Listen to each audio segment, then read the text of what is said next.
Alright folks, it is almost Christmas, which means it is almost the new year and the start of 2022 and our 60-day positive lifestyle reset.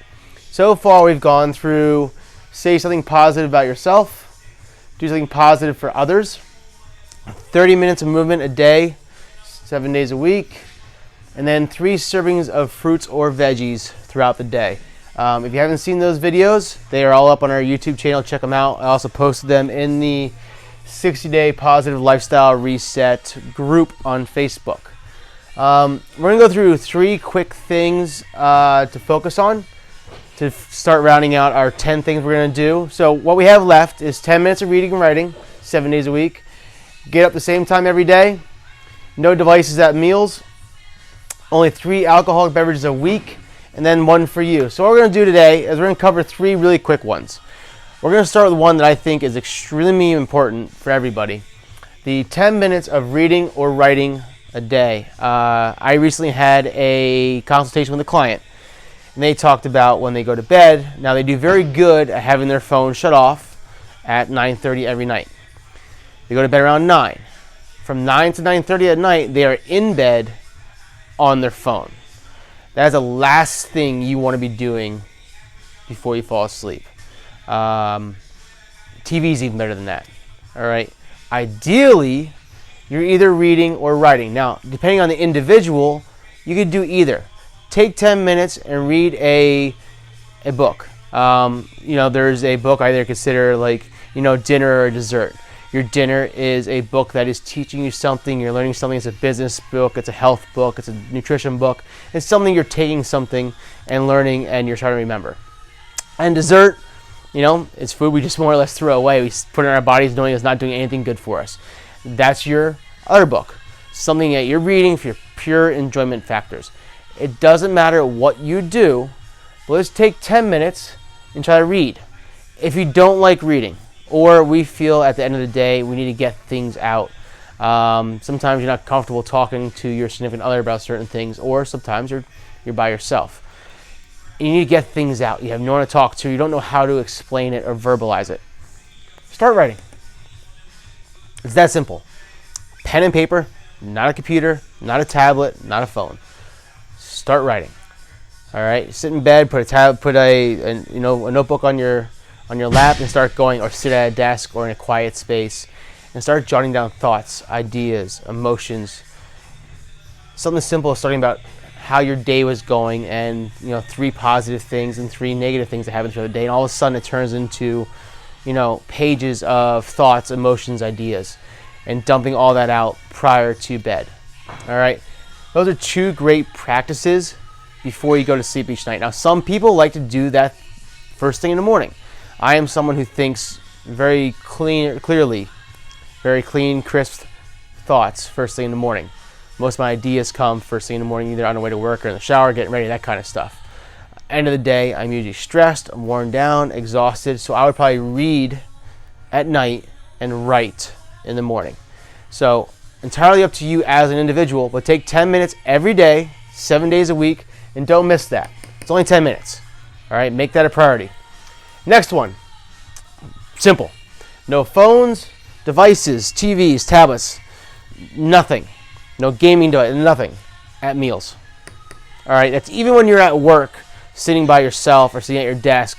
Just put the phone away, turn it off. Chew your food. Take your time. Have a sip of water between so many bites. Let's just relax and decompress while we eat. I grew up in a household where we eat standing up at a counter, at an island between the kitchen and the dining room, between sports practices or between meetings or between whatever. We very rarely, if ever, sat down as a family and ate. Now, fast forward to where I'm at in my life, it was a priority for myself and my wife to sit down at a table and enjoy a meal together with us and now our 2 little girls. Getting kids to sit down and eat a meal is impossible. If someone knows how to do it, please let me know, because we have not figured it out in the last 5 years. I would love any advice you have there. But the goal is we sit there, no one has phones at the table. Kids watching a show before dinner starts, TV goes off, music goes off. It's just us as a family. Now, it's still extremely chaotic, sometimes stressful, but it's just us as a family.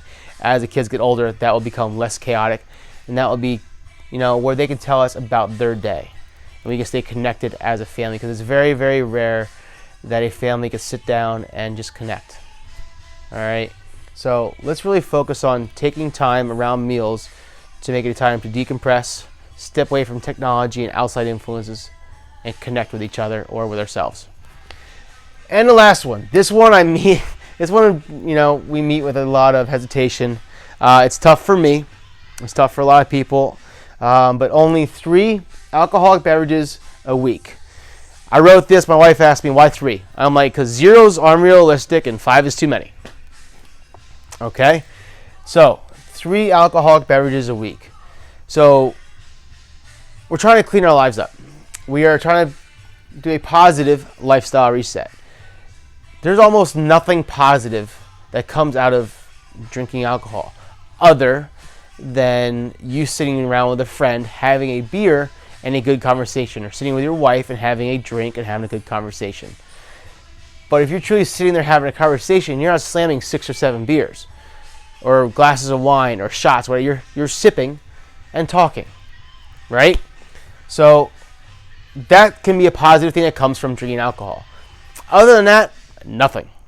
Really nothing positive. Alcohol turns into sugar turns into fat. It's not positive. It's not good. It's not good for our bodies. It's not good for us emotionally and mentally. It's a depressant. There's a million things that are bad about drinking. Okay? That being said, I love a good beer. It's football season. Super Bowl's coming up. It's winter. It's depressing. It's cold out. We want a warm glass of scotch at night. A good glass of red wine with dinner turns into 4. You don't have to drink the whole bottle. All right? Have a glass of wine with dinner 3 times a week. Have a beer on a Sunday. Have 2 on a Sunday. Have a beer on a Thursday night or a Friday night with pizza. That's fine. You don't need 2, 3, 4, 5, 6, 7 drinks in a sitting. All right? Now, I'm saying that after going to a party this past Sunday and having 6 beers.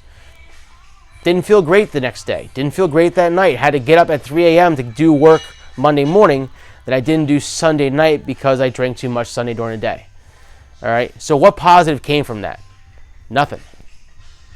Right? If I would have had 1 beer, socialized, hung out, went home, and then did my work, I would have got a good night's sleep. All right? So let's try our best. Let's really focus on this. This is actually a lot more important than, I had 3, I had 4 this week, I had 5 this week, no big deal. No, this is important.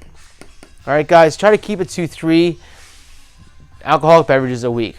Now, if you don't drink, you already won the game. This one's an easy check off the list for you. All right? For those of us that do enjoy a beverage now and then, let's try to limit it to 3 a week. All right, guys, that's quick cover of 3 more bullet points. Again, 10 minutes of reading or writing 7 days a week. No phones or devices at meals. And no more than 3 alcoholic beverages per week. We only have 2 more things to cover. Get up the same time every day. And 1 special bullet point for you. All right. So next week we'll cover those 2. Then it's Christmas. Then we have a week. Then it's New Year's. The reason we're doing these all ahead of time, guys, is so you can prepare yourself to start this January 1st. Please follow us on Facebook and jump into that 60-day reset group. It's public. It's open. Anybody can join. You don't have to be a member of the gym. Introduce yourself. If you have questions, ask questions. You have ideas, share ideas. You have struggles, share struggles. We're all in this together. We're all doing this as a group. All right. There's no cost. There's no, fiscal or business benefit for us here. This is just trying to help people. That's what we do. That's why we do this for a living here at F13 Performance. All right, guys. If you have any questions, reach out. We'll talk to you soon. Have a great weekend.